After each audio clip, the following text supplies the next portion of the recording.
Howdy music fans, thanks for tuning in. I wanted to do a video on this Rolling Stones mono box set that I bought a while back.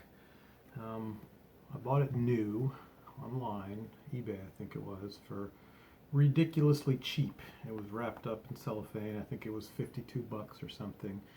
I think it goes for 150 or maybe between 100 and 150 or maybe even 80 and 120, something like that. Anyway, it was cheap, and they're going around like this cheap. And my question to you is this a Chinese knockoff, and how do I know? So I'm going to go through it. I've already opened it up. It was wrapped in cellophane when it came, brand new, and now it's unwrapped. It's a little bit of dings up here, not too bad, and a little bit crinkled in the back at the top. I don't know if you can see that or not, but anyway, it is, let's see, what does it say? 15 CDs, 150 plus tracks, including a 48-page book with rare photos and essay by David Frick from Rolling Stone. And it's their first, I don't know, 1, 2, 3, 4, 5, 6, 7, 8, 9, 10, 11, something like their first 11 albums, and a couple of UK editions of some of the albums, which I don't have, and that's kind of why I wanted it, because those are kind of interesting. And also, after buying the Bob Dylan mono box set, I love the sound so much, I thought I'd give this a try. And then it's got a collection of stuff that I think is all only on singles or greatest hits collections, things like Jumpin' Jack Flash and Honky Tonk Women and Child of the Moon and Cry to Me and I'm Satisfied, stuff that never made it on albums, things like that. Anyway, here's how it opens. It's kind of a little magnetized. I don't know if it can possibly sit. Doesn't look like it can sit. I guess you guys can't see that. Well, anyway, it stands up on itself right here at the bottom. See, it stands up on these, and so it's going to always kind of do that, which is weird. But anyway, it's magnetized, and so it opens up like this, and then inside there is all the goodies. It's pretty simple. Now, the reason I'm doing this is I've seen some other videos online of this, and people have talked about how cheap the materials are, and I wonder, did they get a Chinese knockoff, and did I get one too? People talk about the CD sleeves coming apart. A couple of mine are. But another thing people talked about was nothing inside the CD sleeves, and mine does have something inside the CD sleeves. Not much. Those little clear plastic wrappers. That's it. Anyway, here's the booklet.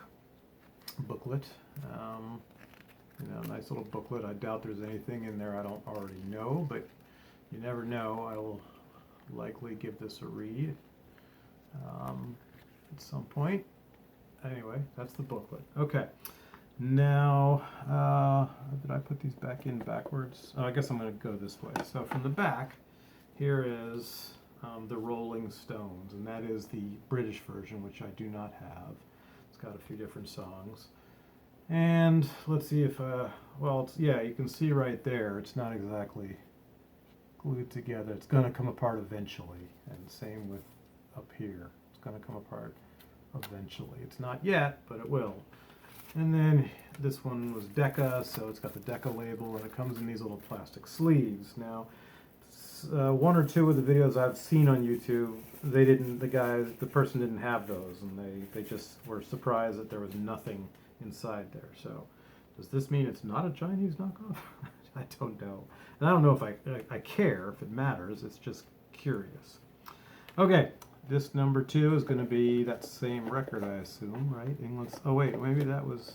Do I have these in the wrong order? No, I guess there's only one copy of that, so that must be the American, England's Newest Hitmakers. Now here's 12 by 5. This is interesting. I noticed this too before. I forgot about this, but you see how it goes right up to the edge? It almost looks like it's cut off. That would be something that I would think would be a knockoff. So, and again, not coming apart yet, but will come apart eventually. And then same thing with this one. It's got the it's London, so it says London, but it's got the sleeve, and so that's 12 by 5. I guess I think there's another copy of 12 by 5 in here, and that's the British version. Nope, I'm wrong. This is Rolling Stones number 2. I don't remember all the ones they did British versions for and all the ones they didn't. Again, coming apart. This should be Decca. Oh, Decca. Okay, yeah, Decca inside sleeve. So I'll buzz through these. I love all of these albums. I will say that the England's Newest Hitmakers, the first one, is one of my all-time favorite records. It's the first record I ever bought with my own money at a flea market in Baltimore for $5, I think. And I love 12 by 5. That's one of my top Stones albums of all time, for sure. And then the Rolling Stones Now. Is this is number 2? Oh, you know, number 2 is the British version of 12 by 5. Duh. Yeah, okay. So that's different. And then the Rolling Stones Now. This one is the one with Satisfaction, I think, and I don't know what else, but it never did a whole lot for me, this record, but it is a great record. Again, they coming apart, not as much on this one. And this was London also. Go! London.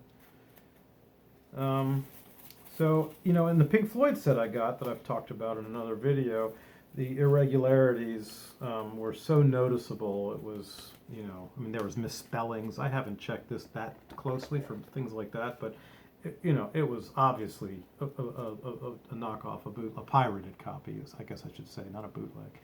Out of Our Heads, another great album. I think this one they started writing some originals finally. Not all of them, but I think there were some originals on this. And of course, Satisfaction's an original. And there was originals probably on others on that album too. Okay, yeah, these honestly, these plastic sleeves are more of a pain in the ass than anything. The only thing I think they do is they help so the CD doesn't just fall right out, you know, kind of still does, but. All right, next is Out of Our Heads. I believe this is the British, yeah, the UK version, I believe.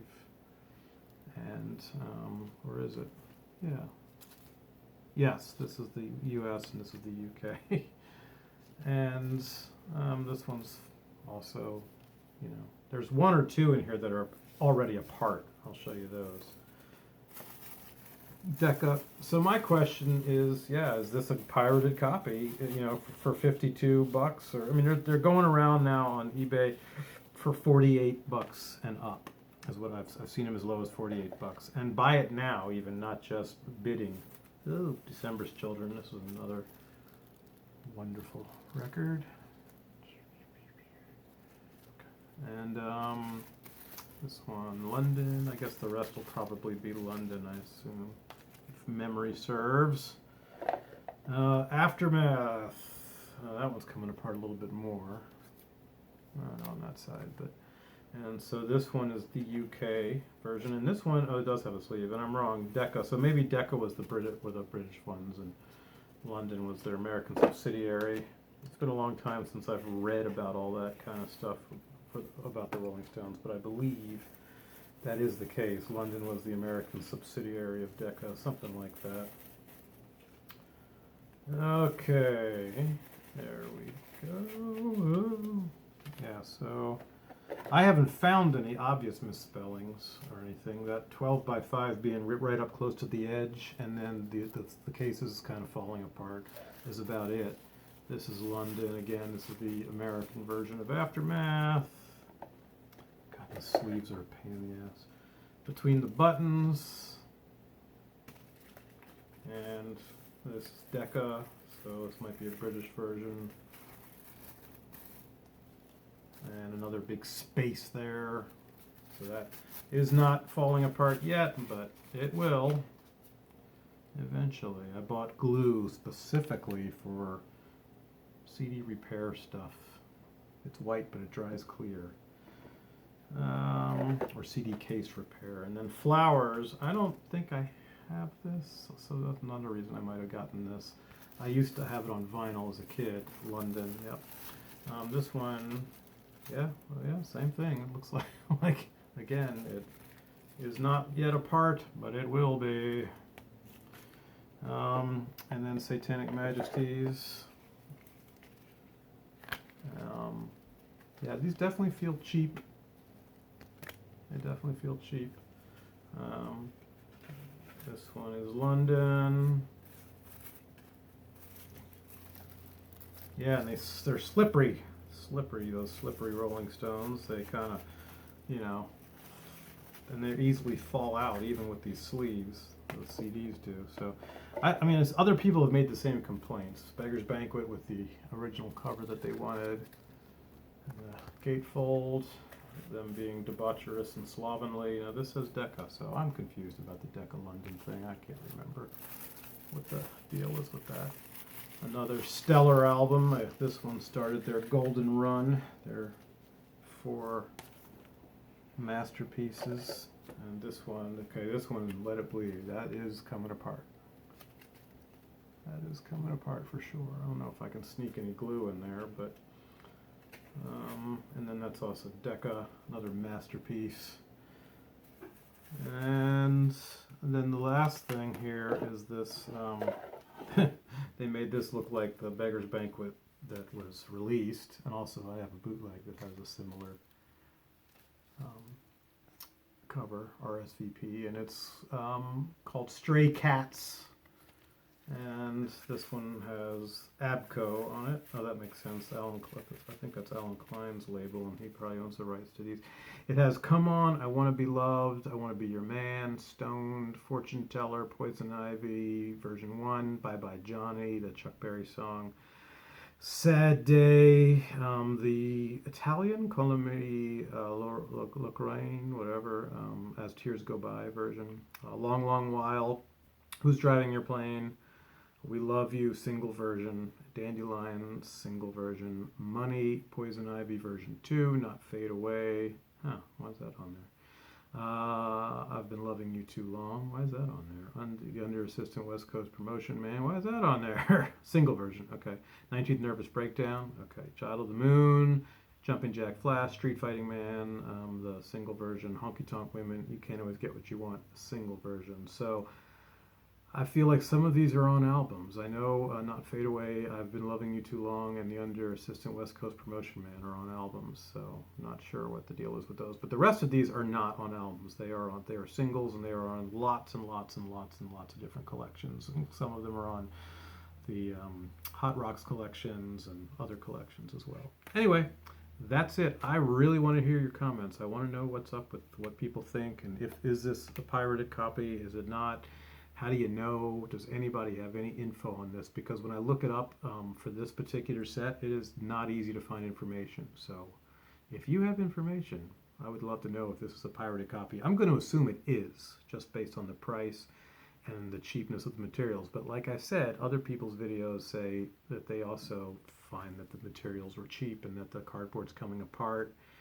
And so does that mean they got pirated sets too, or did they pay, $100 for them and they are original sets and that's just how they were made? I'd love to know your thoughts or your proven evidence that this is a pirate or not. Okay, thanks. Have a great day. Bye.